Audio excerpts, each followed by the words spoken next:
आज हम लोग लॉज ऑफ मोशन यानी गति के नियम चैप्टर के 35 क्वेश्चंस को सॉल्व करेंगे। तो पहला क्वेश्चन है, निम्नलिखित में से गति का कौन सा नियम जड़त्व से संबंधित है। तो जड़त्व से संबंधित कौन है? पहला नियम जानते होंगे कि प्रत्येक वस्तु अपनी विराम की अवस्था अथवा सरल रेखा में एक समान गति की अवस्था को तब तक बनाए रखना चाहती है जब तक कि उस पर कोई बाहरी असंतुलित बल कार्य ना करे। तो वो अपनी अवस्था को बनाए रखना चाहती है, तो यही क्या कहलाता है? जड़त्व का नियम भी कहलाता है। आगे बढ़ते हैं हम लोग। नेक्स्ट क्वेश्चन है, न्यूटन का कौन सा नियम पिंड पर बल ज्ञात करने में मदद करता है? Which of Newton's laws help in determining the force on a body. तो ये है दूसरा नियम, सेकंड लॉ। क्या देता है हमें? फोर्स का फाइंड करने का एक रिलेशन देता है, F equals to M A. आगे बढ़ते हैं हम लोग। गति का दूसरा नियम गणितीय रूप से लिखा जा सकता है। तो यहाँ देखेंगे कौन सा लिखा जा सकता है? F equals to M A. तो ये ऑप्शन बी सही है, F equals to M A. Question number 4, चलती बस में बैठे लोगों को बस रुकने पर झटका लगता है, तो यह डैश के कारण होता है। तो पहले बस चल रही थी और अचानक से रुकी बस, तो क्या हुआ? उसे झटका लगा। तो ये किसके कारण हुआ? गति के जड़त्व के कारण, इनर्शिया ऑफ मोशन। तो ए हो जाएगा इसका आंसर। आगे चलते हैं हम लोग। नेक्स्ट क्वेश्चन, इकाई न्यूटन के बराबर है। तो हम लोग जानते हैं F इक्वल्स टू क्या होता है? M A. तो m यानी द्रव्यमान kg और acceleration kg, metre per second square, metre per second square, यानी 1 न्यूटन जो है वो 1 kg metre per second square के बराबर होता है। तो कौन सा ऑप्शन मैच कर रहा है? kg metre per second square, option A is the right option. ठीक है, आगे चलते हैं हम लोग। परिवर्तनीय द्रव्यमान प्रणाली का एक उदाहरण है, an example of a variable mass system is. तो कौन सा होगा? ऐसा कौन सा सिस्टम है जिसमें कि द्रव्यमान परिवर्तनशील रहता है? तो इसका आंसर हो जाएगा उड़ान भरता हुआ रॉकेट, ऑप्शन सी। क्या होता है? रॉकेट में ईंधन भरा रहता है और वो जैसे जैसे ऊपर जाता है उसका ईंधन जल करके खत्म होता है और उसका जो द्रव्यमान है वो कम होता जाता है। तो जैसे जैसे वो ऊपर जाता है रॉकेट, उसका द्रव्यमान कम होता जाता है, यानी वेरिएबल है। तो ऑप्शन हो जाएगा इसका सी, सही हो जाएगा, फ्लाइंग रॉकेट। नेक्स्ट, स्थिर वेग से गतिमान दो पिंड एक दूसरे से टकराते हैं, तो निम्नलिखित में कौन सी राशि संरक्षित रहती है? तो संवेग संरक्षित रहता है। क्लास 9 में आप लोगों ने पढ़ा भी होगा संवेग संरक्षण का सिद्धांत, और उसमें दिखाया जाता है कि दो वस्तुएं टकराती हैं तो उसमें क्या संरक्षित रहता है? संवेग संरक्षित रहता है, मोमेंटम संरक्षित रहता है, मोमेंटम कंजर्व रहता है। एक गेंद दीवार से टकराती है, तो संवेग के अलावा निम्नलिखित में से कौन सा संरक्षित रहता है? तो ऊर्जा संरक्षित रहती है, एनर्जी जो है वो संरक्षित रहती है। आगे चलते हैं हम लोग नेक्स्ट क्वेश्चन की ओर। 2 किलोग्राम और 7 किलोग्राम द्रव्यमान वाले दो पिंड क्रमशः 2 मीटर पर सेकेंड और 7 मीटर पर सेकेंड के वेग से गति कर रहे हैं। तो यहाँ दो वस्तुएं दी हुई है जिसका द्रव्यमान 2 kg है और दूसरा का कितना है? 7 kg है, और दोनों है वो कितने वेग से? पहला वस्तु है जो 2 मीटर पर सेकेंड से और दूसरा वस्तु जो है वो 7 मीटर पर सेकेंड के वेग से गति कर रहे हैं। तो क्या पूछा जा रहा है? कुल संवेग क्या होगा?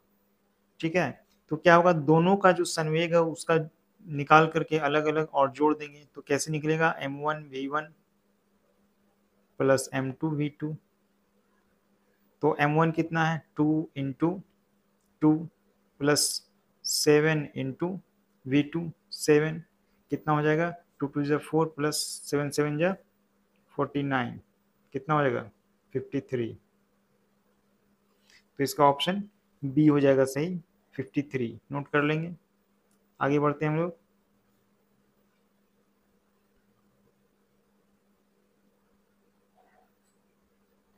एक पत्थर को एक छोर पर रस्सी से बांधकर हवा में स्थिर कोणीय वेग से घुमाया जा रहा है, स्पर्श वेग स्थिर होगा। स्पर्श वेग, जैसे मान लीजिए कि एक पत्थर को घुमाया जा रहा है इस तरह से, ठीक है, तो स्पर्श वेग मतलब क्या हुआ? ये इससे छूकर जो गुजरती है रेखा, इस तरह से मान लिया कि कोई तो यहाँ पे ये इस पॉइंट पे जो स्पर्शरेखीय वेग होगा उसके बारे में बात किया जा रहा है। तो स्पर्शरेखीय वेग क्या होगा, क्या बोला जा रहा है कि पत्थर की गति तल जमीन के समांतर है, पत्थर की गति तल जमीन के लंबवत है, 45 डिग्री पर है या स्वतंत्र है। तो इसका आंसर हो जाएगा ए। कौन सा हो जाएगा, ए। पत्थर की गति जो है वो तल, गति का जो तल है यानी प्लेन ऑफ मोशन, वो किसके समांतर है, जमीन के समांतर है। यानी ये मान लिया जमीन है तो इसके समांतर वो मूव करेगा ऐसे करके, ठीक है। तभी उसका जो स्पर्श रेखीय वेग है वो स्थिर रहेगा। अगर ऊर्ध्वाधर हो तो क्या होगा, यानी जमीन के अगर लंबवत हो जाए तो क्या होगा, तो जब नीचे आएगा वस्तु तब क्या होगा, उसका वेग बढ़ जाएगा, और ऊपर जाएगा तो वेग घट जाएगा, तो एक समान वेग नहीं रहेगा। तो कौन सा हो जाएगा, पत्थर का वेग कैसा होना चाहिए, गति का तल जमीन के समांतर होना चाहिए। अब हम लोग आगे बढ़ते हैं नेक्स्ट क्वेश्चन की ओर। क्वेश्चन नंबर 11, किसी पिंड का आभासी भार बराबर वास्तविक भार, apparent weight equal to actual weight, कब होगा, यदि बढ़ते वेग के साथ, यदि पिंड बढ़ते वेग के साथ चलता है, विश्राम अवस्था में रहता है, एक समान गति की स्थिति में रहता है, और बी और सी, तो कौन सा होगा, या तो विश्राम अवस्था में रहे और गतिमान अवस्था, एक समान गति की अवस्था में, दोनों सही है। इसका मतलब ऑप्शन डी जो है वो सही हो जाएगा, बी और सी दोनों। आगे बढ़ते हैं हम लोग। किसी वस्तु पर एक नियत बल लगाने से वस्तु की गति, क्या होता है, एक नियत बल जो लगता है F equals to M A, ठीक है। तो नियत बल लग रहा है तो उसका जो एक्सेलरेशन है वो भी एक समान ही रहेगा। तो क्या हो जाएगा इसका, एक समान त्वरण से, किसी वस्तु पर एक नियत बल लगाने से वस्तु की गति करती है एक समान त्वरण से, उसकी गतिशील रहती है विथ यूनिफॉर्म एक्सेलरेशन, ठीक है। आगे बढ़ते हैं हम लोग नेक्स्ट क्वेश्चन की ओर। किसी लिफ्ट में वस्तु का भार कम प्रतीत होगा, the weight of an object in an elevator will appear less, कम प्रतीत होगा कब, लिफ्ट एक समान वेग से नीचे उतरती है, नहीं, जब भी एक समान वेग होता है तो उसके भार में कमी वृद्धि नहीं होती है।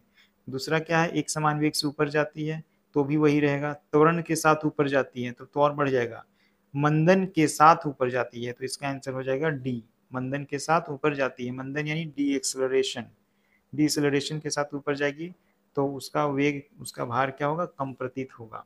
आगे चलते हम लोग। क्षैतिज सड़क पर कार की त्वरित गति, the accelerated motion of a car on horizontal road is due to, किसके कारण होती है, तो यह किसके द्वारा होती है, सड़क द्वारा, सड़क द्वारा बल लगाया जाता है। जब कार का पहिया घूमता है तो वो सड़क पे बल लगाता है, और न्यूटन के तीसरे गति नियम के कारण क्या होता है, हर एक क्रिया के बराबर और विपरीत दिशा में प्रतिक्रिया होती है, तो सड़क भी टायर पे बल लगाता है जिसके कारण कार आगे बढ़ती है। तो इसका आंसर हो जाएगा बी। आगे चलते हैं हम लोग। क्वेश्चन नंबर 15, रॉकेट प्रक्षेपण किस सिद्धांत पर आधारित है, on what principle is rocket launch based, तो ये किस पे आधारित है, न्यूटन के गति नियम पर, ठीक है। और कौन सा नियम, गति का तीसरा नियम पर आधारित है। आगे चलते हैं हम लोग नेक्स्ट। गुरुत्व के अधीन मुक्त रूप से गिरते हुए पिंड से बंधी डोरी में तनाव क्या होगा, शून्य होगा। गुरुत्व के अधीन एक, मान लिया एक पिंड है, उसको एक रस्सी से बांध दिए और उसको छोड़ दिए, जब छोड़ देंगे तो क्या होगा, रस्सी में कोई टेंशन नहीं होगा, जीरो हो जाएगा, तो इसका आंसर हो जाएगा जीरो। आगे चलते हैं हम लोग नेक्स्ट। यदि अविलंब बल दोगुना कर दिया जाए तो घर्षण गुणांक क्या होगा, समान रहेगा, इसका आंसर हो जाएगा समान रहेगा। क्यों, घर्षण गुणांक की म्यू इक्वल्स टू क्या होता है, F by R, where R is the normal reaction force. मान लीजिए एक सतह पर एक ब्लॉक रखा हुआ है, तो इस पे अगर भार नीचे की ओर है तो इसका normal reaction force just equal and opposite होता है ऊपर की ओर।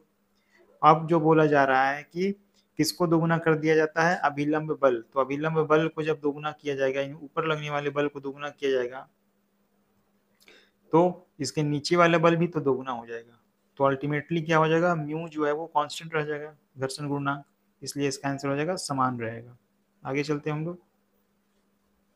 म्यू एस बाई म्यू के का मान होता है, यहाँ जानेंगे पहले म्यू एस और म्यू के क्या होता है, पता होगा, जिन्हें नहीं पता है वो मेरा फ्रिक्शन का 2 वीडियो बना हुआ है, बड़े ही डिटेल में उसको देख लेंगे। म्यू एस जो होता है वो स्थैतिक घर्षण यानी स्टैटिक फ्रिक्शन, और म्यू के जो होता है वो काइनेटिक फ्रिक्शन को डिनोट करता है। तो म्यू एस जो होता है वो हमेशा ग्रेटर देन होता है म्यू के का, यानी जब वस्तु गतिशील होती है तो घर्षण गुणांक कम होता है, और जब ठीक ठीक खिसकने की अवस्था में होती है तो उसका घर्षण गुणांक ज़्यादा होता है। तो म्यू एस बाई म्यू के कितना हो जाएगा, यहाँ से म्यू एस बाई म्यू के ग्रेटर देन 1 हो जाएगा, यानी 1 से अधिक होगा इसका आंसर, मोर देन 1। आगे चलते हैं हम लोग नेक्स्ट क्वेश्चन की ओर। ये आ गया हमारा क्वेश्चन नंबर 19। सीमांत घर्षण जिसे चरम घर्षण भी कहते हैं, स्थैतिक घर्षण का कितना होता है, दोगुना, न्यूनतम मान, अधिकतम मान। तो मैंने बताया था उस वीडियो में कि किसी वस्तु पे अगर बल लगाया जाता है तो इस डायरेक्शन में क्या होता है, फ्रिक्शन फोर्स पैदा होता है। इस डायरेक्शन में अगर फोर्स लगा रहे हैं तो इस डायरेक्शन में क्या होता है, फ्रिक्शन फोर्स लगने लगता है अपने आप। और वो फ्रिक्शन फोर्स क्या होता है, जितना ज़्यादा हम बल लगाते हैं वो उसी के अकॉर्डिंग स्थैतिक घर्षण का मान भी बढ़ता जाता है, लेकिन एक निश्चित सीमा तक ही बढ़ता है। और वस्तु उस समय क्या होता है, विरामावस्था में रहता है, और वह अधिकतम मान ही क्या कहलाता है, सीमांत घर्षण कहलाता है। तो सीमांत घर्षण जो स्थैतिक घर्षण ही है उसका वैल्यू बढ़ते बढ़ते बढ़ते एक ऐसा पॉइंट आता है कि वो ठीक ठीक खिसकने की स्थिति में आ जाता है, और वह जो स्पेशल केस है वो क्या कहलाता है, सीमांत घर्षण। तो किसका अधिकतम मान हुआ, ये स्थैतिक घर्षण का अधिकतम मान हुआ, तो इसका आंसर हो जाएगा 19th का सी। आगे चलते हैं हम लोग। हमारा अगला क्वेश्चन है, दो द्रव्यमान m1 और m2 की गतिज ऊर्जा बराबर है, यानी k काइनेटिक एनर्जी, और उनके रेखिक संवेग यानी मोमेंटम p का अनुपात होगा। तो दो द्रव्यमान है m1 और m2 और उनका बोला जा रहा है गतिज ऊर्जा बराबर है। तो m1 का हम k1 मान ले रहे हैं और m2 का k2 मान ले रहे हैं। तो k1 इक्वल्स टू k2 बोला जा रहा है अकॉर्डिंग टू क्वेश्चन। अब k और p में क्या रिलेशन होता है, k और p में क्या रिलेशन हो रहा है, क्योंकि यहाँ पे बोला जा रहा है गतिज ऊर्जा और रैखिक संवेग की बात हो रही है। तो काइनेटिक एनर्जी और मोमेंटम में क्या रिलेशन होता है, k equals to P square by two M होता है। तो यहाँ क्या हो जाएगा, p1 square by 2m1 equals to p2 square by 2m2 लिख सकते हैं। अब यहाँ देखेंगे 2 से 2 कैंसिल हो जाएगा, तो हमारा कितना बचा, p1 square by p2 square, p1 square by p2 square equals to m1 by m2 लिख सकते हैं। अब यहाँ स्क्वायर हटेगा तो कितना हो जाएगा, इधर रूट हो जाएगा, यानी p1 by p2 equals to m1 by m2 का रूट हो जाएगा। तो कौन सा आंसर हो जाएगा, root under m1 by m2, सी सही है। इसको नोट कर लेंगे और आगे बढ़ते हैं हम लोग। क्वेश्चन नंबर 21, एक समानुवृत्तीय गति में क्या होता है, वेग बढ़ता है, त्वरण बदलता है, चाल बदल जाती है, ए और बी दोनों। तो एक समानुवृत्तीय गति में आपको पता है कि चाल नहीं बदलती है क्योंकि एक समान बोला गया है, लेकिन दिशा बार बार बदलते रहने से क्या होता है, दिशा हर जगह बदल रहा है, हर जगह बदल रहा है दिशा। तो दिशा के बार बार बदलते रहने से क्या होता है, उसका वेग बदल जाता है, लेकिन त्वरण नहीं बदलता है, ना तो चाल बदलती है। तो इसका आंसर हो जाएगा ए, वेलोसिटी चेंजेस, वेग बदलता है। आगे चलते हैं हम लोग। 1 किलो द्रव्यमान की एक वस्तु 50 न्यूटन का बल लगाया जाता है और 3 सेकंड तक लगता है, तो आवेग पूछा जा रहा है। तो बड़ा ही सिंपल क्वेश्चन है, आवेग को कैसे लिखते हैं, F T, force into time. तो फोर्स कितना लगाया जा रहा है, 50 न्यूटन का, और कितने सेकंड के लिए, 3 सेकंड के लिए। तो कितना हो गया इसका answer, 150 Newton second, 150 Newton second, यानी सी इसका आंसर सही है। आगे बढ़े हम लोग, क्वेश्चन नंबर 23, कौन सा घर्षण सबसे कम है, यहाँ देखेंगे तो स्लाइडिंग फ्रिक्शन, सर्पी घर्षण, लोटनिक घर्षण, रोलिंग फ्रिक्शन, स्थैतिक घर्षण, स्टैटिक फ्रिक्शन, ए और बी दोनों। तो सबसे कम इसमें कौन सा होता है, रोलिंग फ्रिक्शन। ठीक है, लोटनिक घर्षण, लोटनिक घर्षण किसे कहते हैं, जब कोई बॉडी किसी सतह पर लुढ़क रहा है, जैसे पहिया क्या होता है, सतह पर लुढ़कता है, वो इस पे लुढ़कता है, तो उस समय जो घर्षण बल होता है वो सबसे कम होता है। इसी से पहिए का ही तो निर्माण हुआ।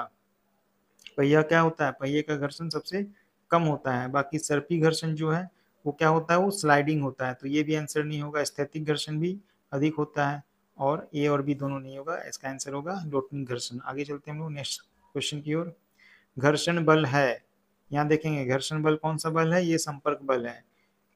मेरा अगर आपने वीडियो देखा होगा घर्षण वाला, तो उसमें मैंने डिफिनेशन में बार बार जोर देकर बोला है कि ये कौन सा बल है, कॉन्टैक्ट फोर्स है, घर्षण बल है। अगर कोई वीडियो नहीं देखे हैं तो मेरा वीडियो देख सकते हैं, 2 वीडियो मैंने घर्षण पे बनाया है बहुत ही डिटेल में। हमारा अगला क्वेश्चन है कि एम द्रव्यमान का एक ब्लॉक चिकनी झुकाव वाली नत तल यानी इंक्लाइंड प्लेन पे रखा हुआ है, जो थीटा एंगल बना रहा है किसके साथ, हॉरिजॉन्टल के साथ। तो नत तल द्वारा लगाए गए बल का परिमाण होगा, जो इंक्लाइंड प्लेन उस ब्लॉक पे कितना फोर्स लगा रहा है वो पूछा जा रहा है। तो इसे इस तरह से समझेंगे, ये देखिए एक इंक्लाइंड, ये एक हॉरिजॉन्टल प्लेन है और ये एक इंक्लाइंड प्लेन है, और ये थीटा एंगल बना रहा है, और यहाँ पे एक ब्लॉक रखा हुआ है। तो ब्लॉक जो है वो डाउनवर्ड हमेशा mg फोर्स लगाएगा, और इससे थीटा एंगल पे कितना इधर लगाएगा, mg cos थीटा, ठीक है, mg cos थीटा। और उसके ठीक इक्वल एंड अपोजिट जो नॉर्मल रिएक्शन होता है वो आर कहलाता है। यहाँ पे आर और एम जी कॉस थीटा ये दोनों बराबर होगा। तो यहाँ देखेंगे ये जो आर है वही तो ये इंक्लाइंड प्लेन लगा रहा है इस ब्लॉक पे, जो कि किसके बराबर है, एम जी कॉस थीटा के बराबर है। तो इसका आंसर हो जाएगा सी, एम जी कॉस थीटा। जब किसी निकाय पर बाहरी बल नहीं लगाया जाता है तो उसका कुल संवेग क्या होता है, उसका कुल संवेग नियत रहता है। ये सिस्टम ऑफ पार्टिकल्स से क्वेश्चन दिया है। जब किसी निकाय पे कोई बाहरी बल नहीं लगता है तो उसका जो कुल संवेग होता है वो क्या होता है, नियत रहता है। इसका भी मैंने वीडियो बनाया है, system of particles centre of mass में मैंने बहुत अच्छी से समझाया है, इसको कर लेंगे। अब आगे बढ़ते हैं हम लोग नेक्स्ट क्वेश्चन की ओर। W1 भार का एक वस्तु W2 भार की एक जंजीर से कमरे की छत से लटकाया गया है, तो छत किस बल द्वारा जंजीर को खींचेगा। तो जब W1 भार का एक वस्तु और W2 भार की एक जंजीर से छत से लटका हुआ है, ये जंजीर हो गया, और इस पे भी क्या किया, ये W1 भार हो गया इसका वस्तु का, और इस जंजीर का भार हो गया W2। तो इस पे जो नेट फोर्स लग रहा है वो W1 प्लस W2 लग रहा है। और चूंकि छत नीचे नहीं गिर रही है, ना तो ऊपर जा रही है ना तो नीचे आ रही, ना तो नीचे आ रही ना तो ऊपर जा रही है, छत तो अपनी जगह पे स्थिर है, यानी कि ये छत भी इस पे ठीक उतना ही फोर्स ऊपर के डायरेक्शन में लगा रहा, तभी तो ये बैलेंस में है। तो क्या हो जाएगा इसका answer C, W1 plus W2। आगे चलते हैं हम लोग नेक्स्ट क्वेश्चन की ओर। जब भी दो पिंड एक दूसरे से टकराते हैं तो वो एक दूसरे पर लगाते हैं, क्या लगाते हैं, समान और विपरीत बल, equal and opposite force. Next question, हमारा अगला सवाल है कि बल F equals to 6I-8J Newton की क्रिया के तहत एक वस्तु 5 मीटर पर सेकेंड स्क्वायर का त्वरण प्राप्त करता है, तो वस्तु का द्रव्यमान पूछा जा रहा है। तो यहाँ फोर्स दिया हुआ है और एक्सेलरेशन दिया हुआ है और मास पूछा जा रहा है। तो हम जानते हैं F इक्वल्स टू क्या होता है, ma होता है formula, F equals to ma। तो हमें फोर्स का पहले मैग्नीट्यूड पता करना होगा, क्योंकि ये वेक्टर के फॉर्म में दिया हुआ है। तो फोर्स का मैग्नीट्यूड पता करने के लिए क्या करना होगा, modulus of F equals to root under कितना लिख सकते हैं, 6 का स्क्वायर प्लस 8 का स्क्वायर, और क्या होता है a square plus B square plus 2ab cos theta. तो यहाँ पे देख रहे हैं I और J है, तो I x एक्सिस के अलॉन्ग होता है और J y एक्सिस के अलॉन्ग होता है, और दोनों के बीच 90 डिग्री का एंगल होता है, और फॉर्मूला में होता है a square plus B square plus 2ab cos theta. तो यहाँ थीटा 90 डिग्री हो जा रहा है, तो ये क्या हो जाएगा, पूरा टर्म जीरो हो जाएगा, यानी सिर्फ बचेगा 6 स्क्वायर प्लस 8 स्क्वायर। तो ये कितना आ जाएगा, √100, और √100 का कितना हो जाएगा वैल्यू, 10, यानी f का वैल्यू हो गया हमारा 10। अब हम जानते हैं F equals to M A होता है, देन M इक्वल्स टू क्या लिख सकते हैं, F बाई ए लिख सकते हैं, और F कितना है, 10 बाई ए फॉर एक्सेलरेशन कितना दिया है, 5 दिया है, तो 5 2 या 10, यानी इसका आंसर हो जाएगा 2 kg, ऑप्शन ए। आगे चलते हैं हम लोग। स्थैतिक घर्षण आरोपित बल में वृद्धि के साथ क्या होता है, स्थैतिक घर्षण आरोपित बल में वृद्धि के साथ बढ़ता जाता है, आरोपित बल में वृद्धि के साथ क्या होता है, बढ़ता जाता है। कैसे, जो स्थैतिक घर्षण होता है, मान लीजिए ये सतह पे कोई ब्लॉक रखा हुआ है, इस पे एक फोर्स लग रहा है, बाहरी फोर्स जो इसे इस डायरेक्शन में खींच रहा है, तो इस पे जो यहाँ पे फ्रिक्शन फोर्स काम करता है इसके स्पर्शरेखीय दिशा में, वो क्या होता है, आरोपित बल के साथ इसका वैल्यू बढ़ता जाता है, और तब तक बढ़ता जाता है जब तक कि ये ठीक ठीक खिसकने की स्थिति में ना आ जाए। तो क्या होता है, आरोपित बल के साथ स्थैतिक घर्षण बल का मान बढ़ता जाता है। आगे चलते हैं हम लोग, क्वेश्चन नंबर 31। जब कोई वस्तु किसी सतह पर गति कर रही हो तो घर्षण बल कहलाता है। यहाँ ध्यान देंगे, गति कर रही है यानी मोशन में है बॉडी, तो मोशन में है बॉडी, तो उस समय जो फ्रिक्शनल फोर्स काम करता है वो क्या कहलाता है, गतिज घर्षण, काइनेटिक फ्रिक्शन। बड़ा ही सिंपल क्वेश्चन है। आगे चलते हैं हम लोग। यदि F सीमांत घर्षण तथा N अभिलंब, ठीक है, और घर्षण कोण थीटा हो तो क्या होगा, कौन सा रिलेशन सही है। तो घर्षण कोण थीटा इक्वल्स टू क्या होता है, घर्षण कोण थीटा या tan theta equals to F by normal reaction force, तो एफ बाई एन हो जाएगा। यानी पहले हम लोग क्वेश्चन नंबर 33, अभिलंब प्रतिक्रिया बल और घर्षण बल होते हैं। यहाँ देखेंगे ये सतह है, इस पे एक ब्लॉक रखा हुआ है, और अभिलंब प्रतिक्रिया बल कौन सा होता है, ऊपर की ओर, और घर्षण बल किधर होता है, अगर इस डायरेक्शन में फोर्स लगा रहे हैं एक्सटर्नल, तो इस डायरेक्शन में होता है घर्षण बल। तो दोनों के बीच का एंगल क्या होता है, किसके किसके बीच बोला गया है, अभिलंब प्रतिक्रिया बल इसके बीच में और घर्षण बल के बीच में, तो दोनों के बीच का एंगल कितना है, 90 डिग्री, तो एक दूसरे के लंबवत होते हैं। ऑप्शन ए सही इसका आंसर है। आगे चलते हैं हम लोग, क्वेश्चन नंबर 34, घर्षण बल है, देखिए घर्षण बल कैसा है, असंरक्षी बल है। इसके बारे में भी मैंने बहुत डिटेल में वीडियो बनाया है, इसको देख लेंगे। फ्रिक्शन। हमारा अंतिम क्वेश्चन है, 2 किलोग्राम द्रव्यमान की एक वस्तु को 100 न्यूटन के एक बल द्वारा एक ऊर्ध्वाधर दीवार से दबाकर रखा जाता है। तो दीवार और वस्तु के बीच घर्षण गुणांक 0.3 है, तो घर्षण बल क्या होगा। ठीक है, ये क्वेश्चन पहले समझ लेंगे क्या कहना चाह रहा है ये। देखिए,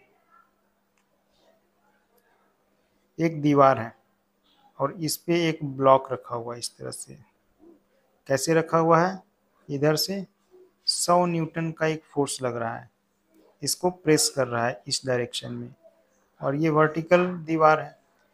तो जब 100 न्यूटन का फोर्स इस डायरेक्शन में लगेगा, तो according to Newton's third law इस डायरेक्शन में भी इसका नियर नॉर्मल रिएक्शन फोर्स भी कितना हो जाएगा, नॉर्मल रिएक्शन फोर्स 100 न्यूटन हो जाएगा, क्योंकि इक्वल एंड अपोजिट होता है, दीवार ना तो इधर खिसक रही है ना तो इधर खिसक रही है, तो इसलिए क्या हो जाएगा, नॉर्मल रिएक्शन फोर्स भी कितना हो जाएगा, 100 न्यूटन हो जाएगा।